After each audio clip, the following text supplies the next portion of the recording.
Hello, part 7 na po tayo ng ating medication at tatalakayin po natin yung nangyari sa akin. Kasi meron pong some viewers na nagtanong bakit daw marami akong kable at ano daw ba yung gamot na binigay sa akin. So since na ang topic natin ay about medication, i-share ko po sa inyo. Nabanggit ko naman sa inyo na ang medication, kahit anong gamot pa yan, meron talagang side effects sa ating katawan. Yung iba nararamdaman natin at yung iba naman hindi. Kung nga nabali ang aking left wrist, so imamanipulate nila yon para magduktong yung buto. Kailangan didiretsuhin nila yon. Kailangan nila akong bigyan ng matinding gamot para sa pain na ang tawag doon ay opioid or narcotics. So binigyan nila ako noon, tapos binigyan pa nila, bukod pa daw, binigyan nila ako ng midazolam, sedatives na para ma-relax ka at makalma ka. Meron na rin konting anesthesia yon. Kung mo naman aking pamilya sa gamot na yan, alam ko yung side effects na pwede mangyari sa akin. Kaya naman tinatanong ko lang yung anak ko, anong BP ko, anong heart rate ko, anong respiration ko, anong auto-sat ko, ano ba ang naapektuhan sa akin. So syempre, nag-groggy ako, meron akong dizziness, naapektuhan sa akin ng brain kasi tapos bumaba ang BP ko, yung vascular ko naapektuhan. Tapos yung heart rate ko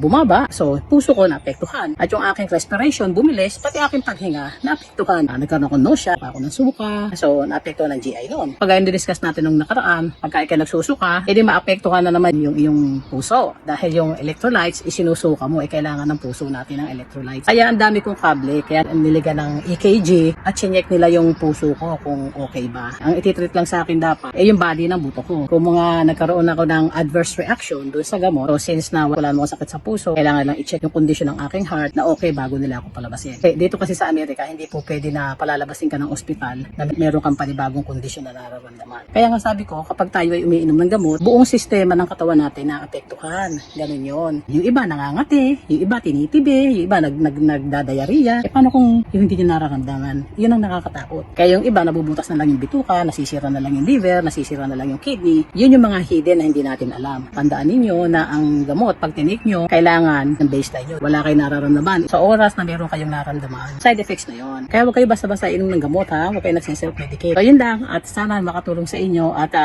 uli, mag-iingat kayong lahat dyan, lalo na sa pag-inom ng mga gamot, lalo na kung hindi naman nireseta sa inyo. Muli, bye!